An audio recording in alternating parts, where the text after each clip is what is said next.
Chapter 7. Eve stepped up to the peep screen at Charles Monroe's door and started to announce herself when it slid open. He was in black tie, a cashmere cape swung negligently over his shoulders, offset by the cream of a silk scarf. His smile was every bit as well turned out as his wardrobe. "Lieutenant Dallas, how lovely to see you again." His eyes, full of compliments she knew she didn't deserve, skimmed over her. "And how unfortunate I'm just on my way out." "I won't keep you long." She stepped forward, he stepped back. "A couple of questions, Mr. Monroe. Here, informally, or formally, at the station with your representative or counsel." His well-shaped brows shot up. "I see. I thought we'd progressed beyond that." "Very well, Lieutenant, ask away." He let the door slide shut again. "We'll keep it informal. Your whereabouts night before last? Between the hours of 8 and 11? Night before last?" He slipped a diary out of his pocket, keyed it in. "Ah, yes. I picked up a client at 7:30 for an 8 o'clock curtain at the Grand Theater. They're doing a reprise of depressing stuff. We sat third row, center. It ended just before 11, and we had a late supper, catered here. I was engaged with her until 3 a.m. His smile flashed as he tucked the diary away again. "Does that clear me? If your client will corroborate." The smile faded into a look of pain. "Lieutenant, you're killing me." "Someone's killing people in your profession," she snapped back. "Name and number, Mr. Monroe." She waited until he'd mournfully given the data. "Are you acquainted with a Lola Star?" Lola Star. Doesn't sound familiar." He took out the diary again, scanning through his address section. "Apparently not." "Why?" "You'll hear about it on the news by morning," was all Eve told him as she opened the door again. "So far, it's only been women, Mr. Monroe, but if I were you, I'd be very careful about taking on new clients." With a headache drumming at her, she strode to the elevator. Unable to resist, she glanced toward the door of Sharon Blas's apartment, where the red police security light blinked. She needed to sleep, she told herself. She needed to go home and empty her mind for an hour. But she was keying in her ID to disengage the seal, and walking into the home of a dead woman. It was silent, and it was empty. She'd expected nothing else. Somehow she hoped there would be some flash of intuition, but there was only the steady pounding in her temples. Ignoring it, she went into the bedroom. The windows had been sealed as well with concealing spray to prevent the media or the morbidly curious from doing flybys and checking out the scene. She ordered lights, and the shadows bounced back to reveal the bed. The sheets had been stripped off and taken into forensics. Body fluids, hair, and skin had already been analyzed and logged. There was a stain on the floating mattress where blood had seeped through those satin sheets. The pillowed headboard was splattered with it. She wondered if anyone would care enough to have it cleaned. She glanced toward the table. Feeney had taken the small desktop PC so that he could search through the hard drive as well as the disks. The room had been searched and swept. There was nothing left to do. Yet Eve went to the dresser, going methodically through the drawers again. Who would claim all these clothes? She wondered. The silks and lace, the cashmeres and satins of a woman who had preferred the textures of the rich against her skin. The mother, she imagined. Why hadn't she sent in a request for the return of her daughter's things? Something to think about. She went through the closet, again going through skirts, dresses, trousers, the trendy capes and caftans, jackets and blouses, checking pockets, linings. She moved on to shoes, all kept neatly in acrylic boxes. The woman had only had 2 feet, she thought with some annoyance. No one needed 60 pairs of shoes. With a little snort, she reached into toes, deep inside the tunnel of boots, into the springy softness of inflatable platforms. Lola hadn't had so much, she thought now. 2 pairs of ridiculously high heels, a pair of girlish vinyl straps, and a simple pair of air pump sneakers, all jumbled in her narrow closet. But Sharon had been an organized as well as a vain soul. Her shoes were carefully stacked in rows of farong. Skin prickling, Eve stepped back. It was wrong. The closet was as big as a room, and every inch of space had been ruthlessly utilized. Now, there was a full foot empty on the shelves. Because the shoes were stacked 6 high in a row of 8. It wasn't the way Eve had found them or the way she'd left them. They'd been organized according to color and style. In stacks, she remembered perfectly, a 4, a row of 12. Such a little mistake, she thought with a small smile. But a man who made one was bound to make another. Would you repeat that, Lieutenant? He restacked the shoeboxes. Wrong, Commander. Negotiating traffic, shivering as her car heater offered a tepid puff of air around her toes, Eve checked in. A tourist blimp crept by at low altitude, the guide's voice booming out tips on Skywalk shopping as they crossed toward 5th. Some idiotic road crew with a special daylight license power drilled a tunnel access on the corner of 6th and 78th. Eve pitched her voice above the din. You can review the discs of the scene. I know how the closet was arranged. It made an impression on me that any one person should have so many clothes,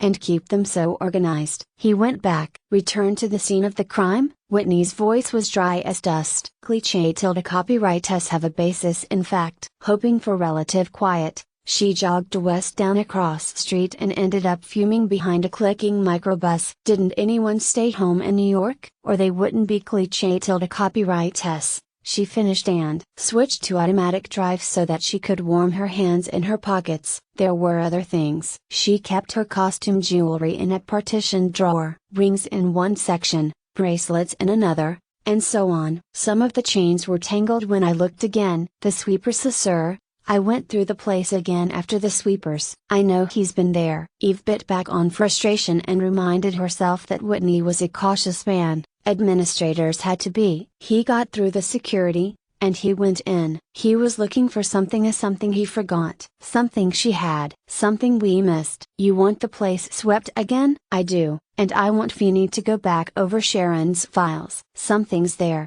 somewhere, and it concerns him enough to risk going back for it. I'll signature the authorization. The chief isn't going to like it. The commander was silent for a moment. Then, as if he'd just remembered it was a fully secured line, he snorted, "Fuck the chief." "Good eye, Dallas." "Thank you." But he'd cut her off before she could finish being grateful. 2 of 6, she thought, and in the privacy of her car, she shuddered for more than the cold. There were 4 more people out there whose lives were in her hands. After pulling into her garage, she swore she'd call the damn mechanic the next day. If history ran true, it meant he'd have her vehicle in for a week, dealing with some idiotic chip in the heater control. The idea of the paperwork in accessing a replacement vehicle through the department was too daunting to consider. Besides, she was used to the one she had, with all its little quirks. Everyone knew the uniforms copped the best air-to-land vehicles. Detectives had to make do with clinkers. She'd have to rely on public transportation or just hook a car from the police garage and pay the bureaucratic price later. Still frowning over the hassle to come and reminding herself to contact Feeney personally to have him go through a week's worth of security discs on the Gorham,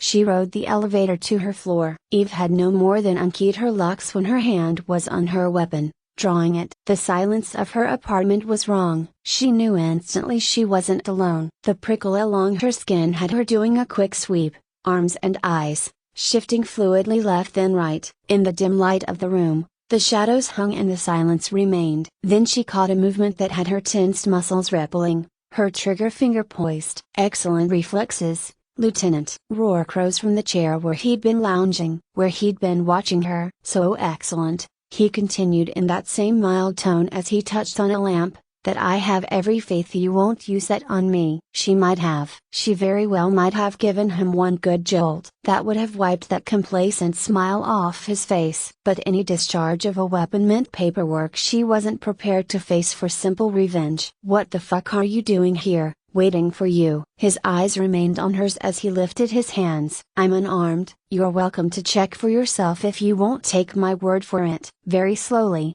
and with some reluctance, she holstered her weapon. "I imagine you have a whole fleet of very expensive and very clever lawyers, Rourke, who would have you out before I finished booking you on a B&E. But why don't you tell me why I shouldn't put myself to the trouble, and the city to the expense of throwing you in a cage for a couple of hours?" Rourke wondered if he'd become perverse that he could so enjoy the way she slashed at him. "It wouldn't be productive, and you're tired, Eve. Why don't you sit down? I won't bother to ask you how you got in here." She could feel herself vibrating with temper, and wondered just how much satisfaction she'd gain from clamping his elegant wrists in restraints. "You own the building, so that question answers itself. One of the things I admire about you is that you don't waste time on the obvious. My question is why. I found myself thinking about you, on professional and personal levels, after you'd left my office. He smiled, quick and charming. Have you eaten? Why? She repeated. He stepped toward her so that the slant of light from the lamp played behind him. Professionally, I made a couple of calls that might be of interest to you. Personally. He lifted a hand to her face, fingers just brushing her chin, his thumb skimming the slight dip. I found myself concerned by that fatigue in your eyes. For some reason I feel compelled to feed you. Though she knew it was the gesture of a cranky child, she jerked her chin free. What calls? He merely smiled again, moved to her telelink. May I? He said even as he keyed in the number he wanted. This is Roark. You can send the meal up now. He disengaged, smiled at her again. You don't object to pasta, do you? Not on principle. But I object to being handled. That's something else I like about you. Because she wouldn't. He sat and, ignoring her frown, took out his cigarette case. But I find it easier to relax over a hot meal. You don't relax enough, Eve. You don't know me well enough to judge what I do or don't do, and I didn't say you could smoke in here. He lighted the cigarette, eyeing her through the faint, fragrant haze. You didn't arrest me for breaking and entering. You're not going to arrest me for smoking. I brought a bottle of wine. I left it to breathe on the counter in the kitchen. Would you like some? What I'd like is she had a sudden flash, and the fury came so quickly she could barely see through it. In one leap, she was at her computer, demanding access. That annoyed Hema enough to have his voice tighten. If I'd come in to poke through your files, I'd hardly have waited around for you. The hell you wouldn't. That kind of arrogance is just like you. But her security was intact. She wasn't sure if she was relieved or disappointed until she saw the small package beside her monitor. What's this? I have no idea. He blew out another stream of smoke. It was on the floor inside the door. I picked it up. Eve knew what it was, of the size, the shape, the weight. And she knew when she viewed the disc she would see Lola Starr's murder. Something about the way her eyes changed had him rising again, had his voice gentling. What is it, Eve? Official business. Excuse me. She walked directly to the bedroom, closed and secured the door. It was Rourke's turn to frown. He went into the kitchen, located glasses, and poured the burgundy. She lived simply, he thought. Very little clutter, very little that spoke of background or family. No mementos. He'd been tempted to wander into her bedroom while he'd had the apartment to himself and see what he might have discovered about her there,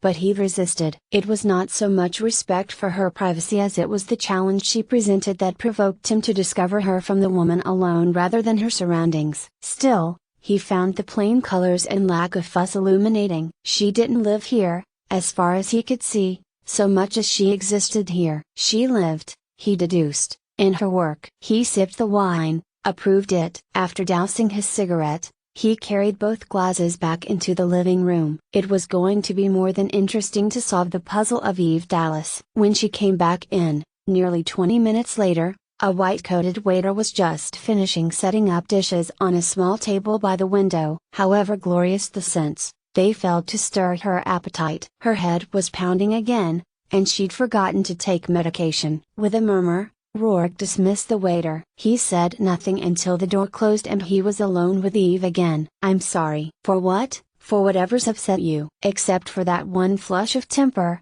She'd been pale when she'd come into the apartment, but her cheeks were colorless now, her eyes too dark. When he started toward her, she shook her head once, fiercely. Go away, Rourke. Going away's easy. Too easy. Very deliberately, he put his arms around her, felt her stiffen. Give yourself a minute. His voice was smooth, persuasive. Would it matter, really matter to anyone but you, if you took 1 minute to let go? She shook her head again, but this time there was weariness in the gesture. He heard the sigh escape, and taking advantage, he drew her closer. You can't tell me? Number. He nodded, but his eyes flashed with impatience. He knew better. It shouldn't matter to him. She shouldn't. But too much about her mattered. Someone else then, he murmured. There's no one else. Then realizing how that might be construed, she pulled back. I didn't mean I know you didn't. His smile was wry and not terribly amused. But there isn't going to be anyone else, for either of us,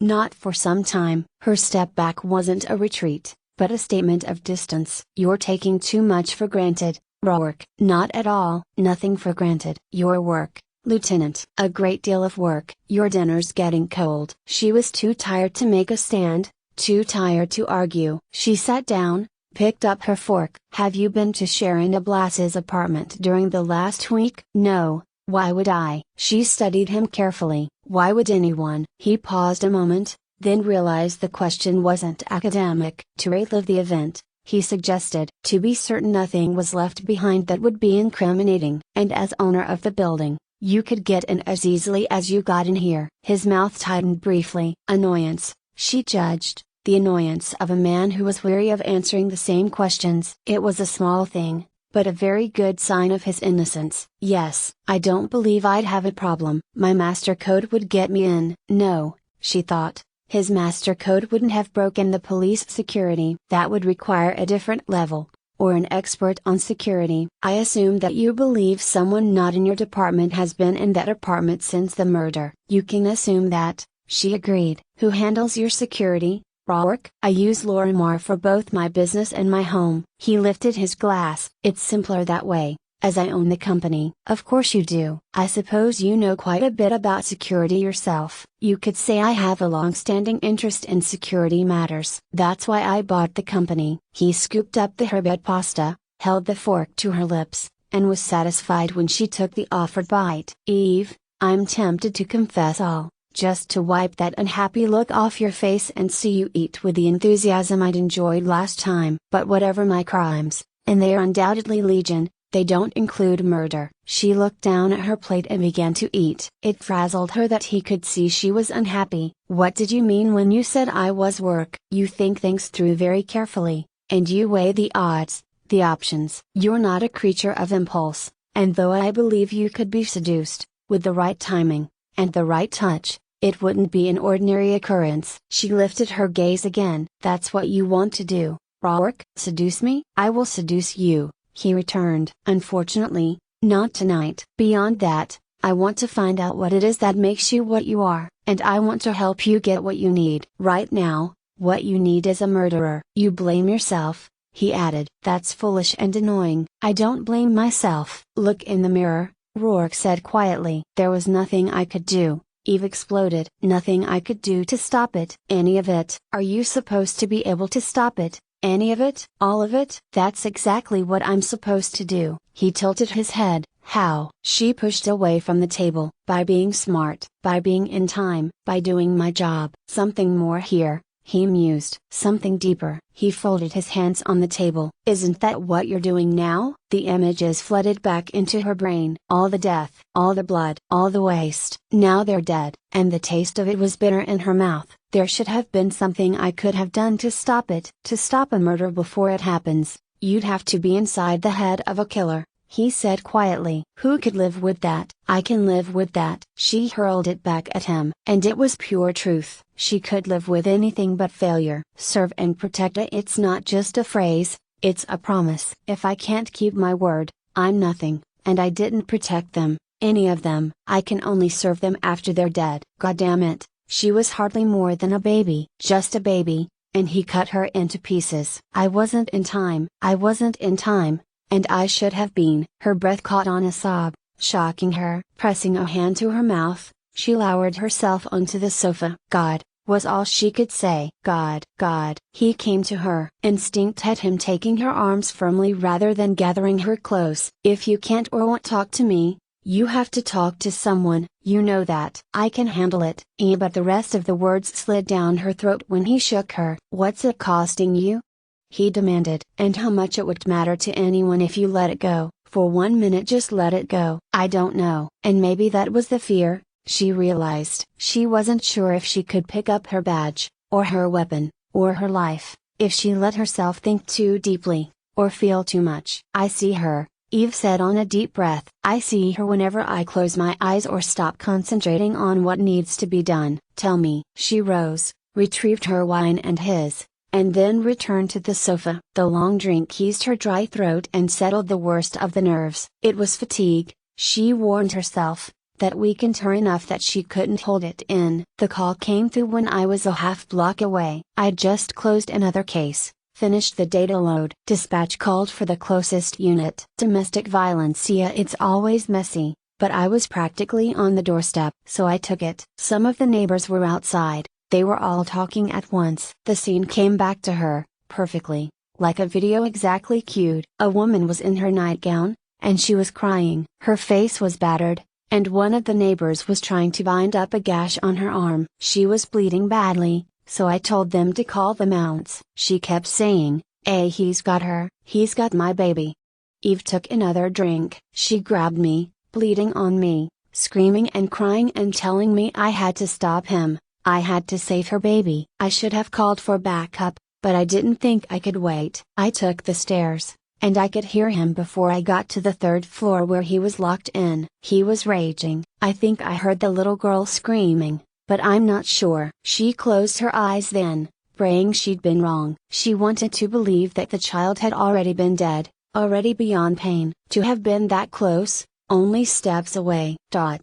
No. She couldn't live with that. When I got to the door, I used the standard. I'd gotten his name from one of the neighbors. I used his name, and the child's name. It's supposed to make it more personal, more real if you use names. I identified myself and said I was coming in. But he just kept raging. I could hear things breaking. I couldn't hear the child now. I think I knew. Before I broke down the door, I knew. He'd used the kitchen knife to slice her to pieces. Her hand shook as she raised a glass again. There was so much blood. She was so small, but there was so much blood. On the floor, on the wall, all over him. I could see it was still dripping off the knife. Her face was turned toward me. Her little face, with big blue eyes. Like a doll's. She was silent for a moment, then set her glass aside. He was too wired up to be stunned. He kept coming. There was blood dripping off the knife, and splattered all over him. And he kept coming. So I looked in his eyes, right in his eyes. And I killed him. And the next day, Rourke said quietly, "You dived straight into a murder investigation. Testing's postponed. I'll get to it in another day or two." She moved her shoulders. "The shrinks, they'll think it's the termination. I can make them think that if I have to, but it's not. I had to kill him. I can accept that." She looked straight into Rourke's eyes and knew she could tell him what she hadn't been able to say to herself. "I wanted to kill him, maybe even needed to. When I watched him die, I thought, he'll never do that to another child. And I was glad that I'd been the one to stop him." "You think that's wrong." "I know it's wrong. I know any time a cop gets pleasure of any sort out of termination, she's crossed a line." He leaned forward so that their faces were close. "What was the child's name?" "Mandy." Her breath hitched once before she controlled it. "She was 3. Would you be torn up this way if you'd killed him before he'd gotten to her?" She opened her mouth, closed it again. "I guess I'll never know, will I?" "Yes, you do." He laid a hand over hers, watched her frown and looked down at the contact. "You know, I've spent most of my life with a basic dislike of policia for one reason or another. I find it very odd that I've met, under such extraordinary circumstances, one I can respect and be attracted to at the same time." She lifted her gaze again, and though the frown remained, she didn't draw her hand free of his. "That's a strange compliment. Apparently we have a strange relationship." He rose, drawing her to her feet. "Now you need to sleep." He glanced toward the dinner she'd barely touched. "You can heat that up when you've gotten your appetite back." "Thanks. Next time I'd appreciate you waiting until I'm home before you come in." "Progress," he murmured when they'd reached the door. "You accept there'll be a next time?" With a hint of a smile, he brought the hand he still held to his lips. He caught bafflement, discomfort and, he thought, a trace of embarrassment in her eyes as he brushed a light kiss over her knuckles. "Until next time," he said, and left. Frowning, Eve rubbed her knuckles over her jeans as she headed to the bedroom. She stripped, letting her clothes lay wherever they dropped. She climbed into bed, shut her eyes, and willed herself to sleep. She was just dozing off when she remembered Rourke had never told her who he'd called and what he'd discovered.